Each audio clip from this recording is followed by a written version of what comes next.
Well, I love how God leads us to these amazing places every week that are honestly just perfect to help us bring Jesus's message from the Sermon on the Mount to life in new and creative ways. This week, for lesson number 13, we're in a remote area of southern Alaska that is home to some pretty amazing records. First of all, it's actually the only town in southern Alaska that is accessible by boat, plane, or road, none of which are really quick or easy. It's located all the way up the rugged coastal fjord called the Portland Canal, and it happens to hold the record as the fourth longest fjord in the world. This is Hyder, Alaska, located right on the border next to its slightly bigger, but not much, little Canadian sister city of Stewart, British Columbia.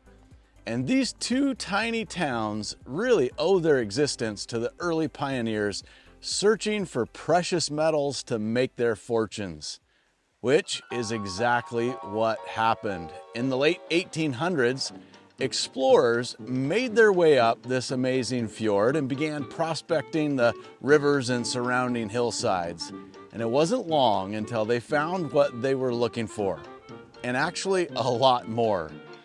Gold, silver, lead, zinc, and tungsten were all pulled out of these hills in a boom that lasted from 1920 to 1930. A time that brought people of all kinds to make their fortunes by whatever means necessary. In those early days of mining, the scale was probably the most loved and hated tool of all. The scale had the power to weigh out your gold or silver with perfect accuracy, which meant that you'd be paid properly for what you brought in. But rarely were the scales perfect in these frenzied boom towns.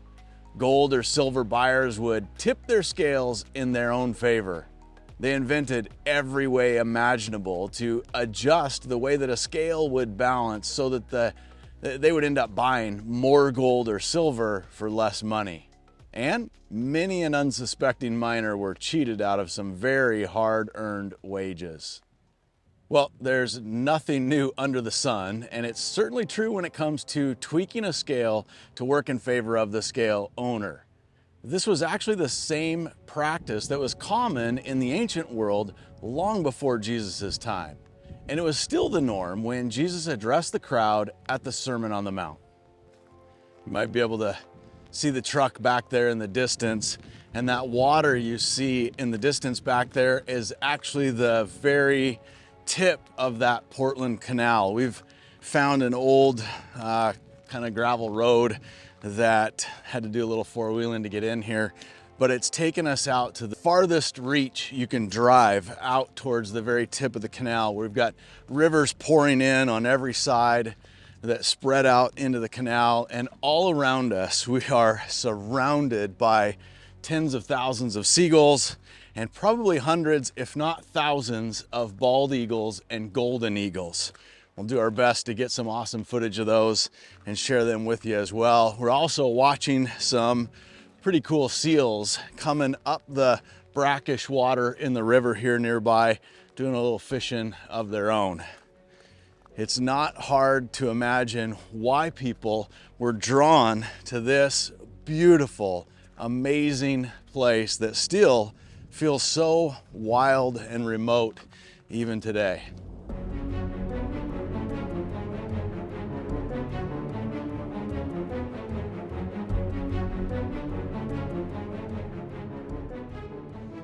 Well, here's what Jesus says in Matthew chapter 7, verses 1 through 2.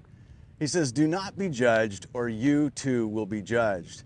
For in the same way you judge others, you will be judged. And with the measure that you use, it will be measured to you."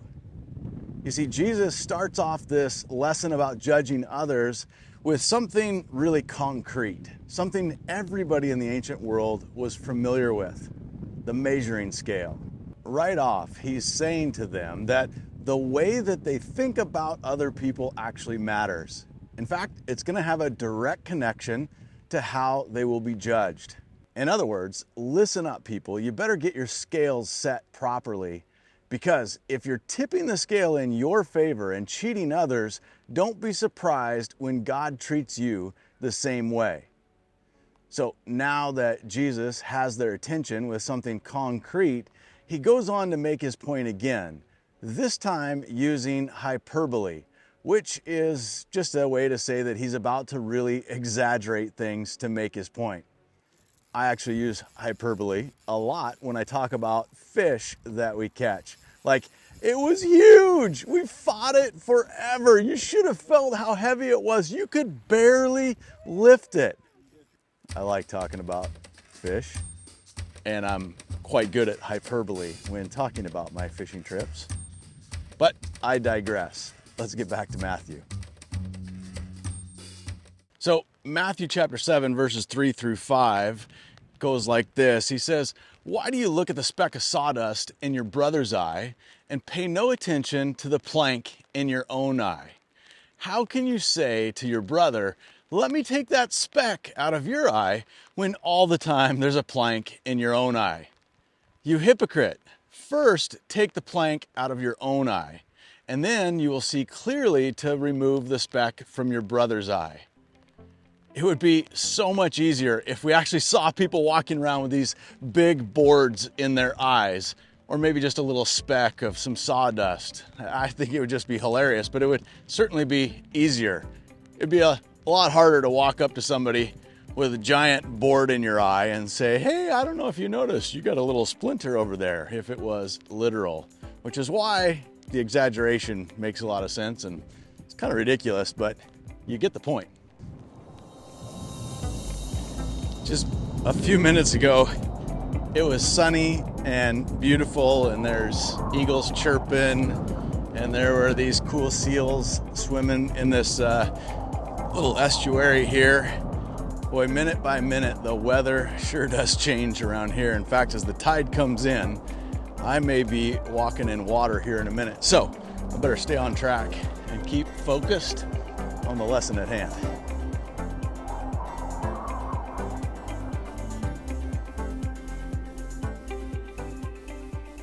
This is actually still a huge problem in Christianity.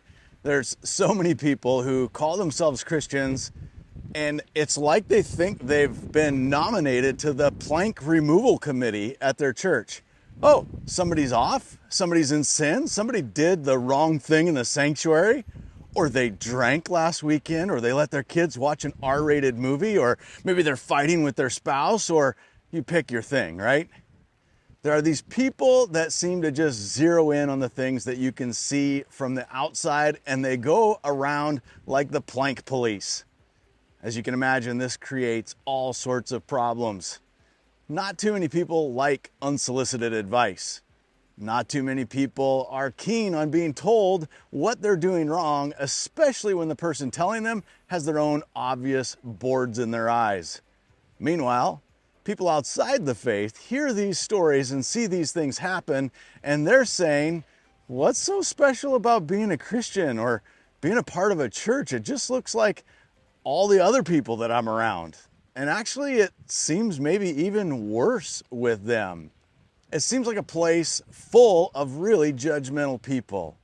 At least my friends cut me some slack when I mess up. What is Jesus saying with all of this? Is he telling the Christian to never judge anybody? To never look at how somebody is behaving or talking and draw any conclusions about their heart? Is he saying ignore everything and just keep your head in the sand? That, as you could imagine, is not what this is all about. But what he is teaching is that how you handle the judgments that you make is really important. First of all, Jesus starts with a concrete example to caution us. How you judge others is how you will be judged. So before you go and talk to someone about what you see them doing wrong, you better pause and put yourself in their shoes. If you were in their situation, is what you're about to do, is that how you would want someone to treat you, to talk to you?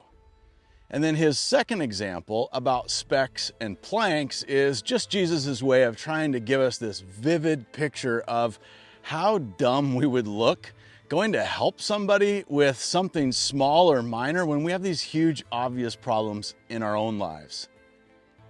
So it's clear Jesus is teaching that how you approach others to offer help or correction is a big deal. But it's not just how you do it.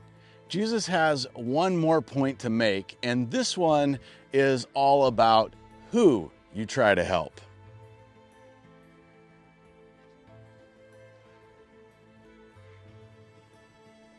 In Matthew chapter 7, verse 6, he says, "Do not give dogs what is sacred. Do not throw your pearls to pigs. If you do, they may trample them under their feet and turn and tear you to pieces." Now, if you've ever been to areas like maybe a third world country where dogs run wild, fending for themselves, then you've likely seen some pretty hungry dogs. In fact, if you do try to offer them something, you might be shocked that they actually turn and growl at you or even lunge to bite you. The same sort of, all of a sudden I've developed a list. The same sort of thing. Like Elmer Fudd brings the message. Let's try that again. So the same sort of thing can happen with hungry pigs.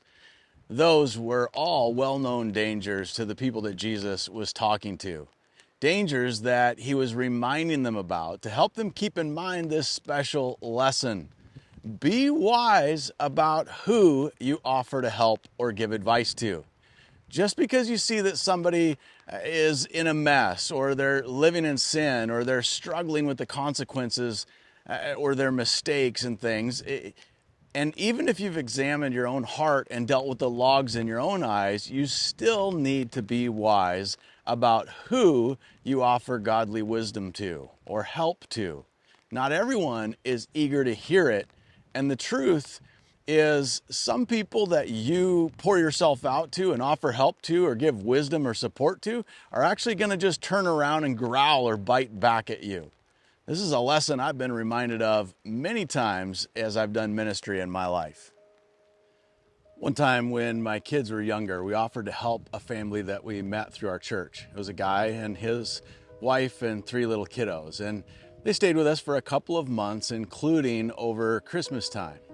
Well, my kids, like a lot of kids, had received some Christmas money, and they had sorted it all out into these different jars, and they were learning about tithing and saving and spending.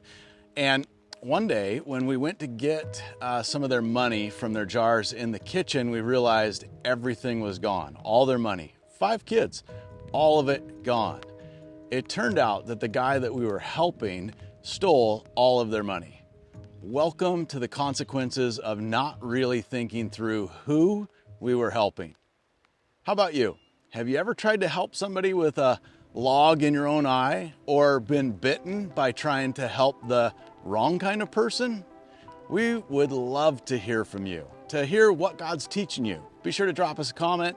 If you're watching this on your own, I want to encourage you to think of somebody else to invite and then go and watch this episode again with them, or maybe take them to one of the other ones you've really enjoyed.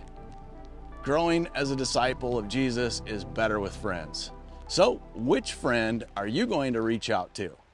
We're sure glad you tuned in this week. Be sure to hit subscribe, and if this ministry is helping you or other people you know, please consider offering your support.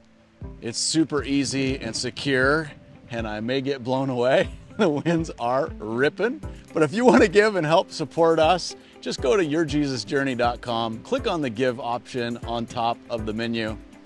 I better get out of here. My wife is backing up the truck because the tide is coming in, and she came running over to grab the keys saying the ocean is coming to get me. So we're going to go explore the rest of this cool little town, Hyder. We've got some other amazing videos from some glacier exploration that we did around here. So be sure to check out the rest of the videos on our channel. We're excited, and we'll see you next week from wherever we are out there.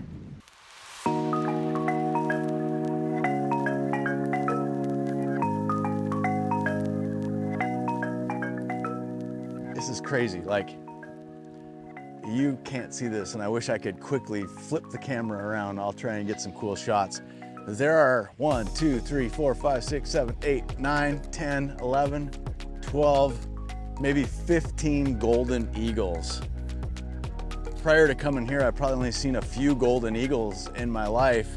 And on top of that, there's probably another 20 bald eagles, all riding the wind right above and around me. It is amazing. I don't know if you can see that, but there are thousands and thousands of seagulls. The screen is completely covered in water, so I have no idea what you can see, but it is so cool. Tide's coming in, birds are excited. That means the dinner is on the way.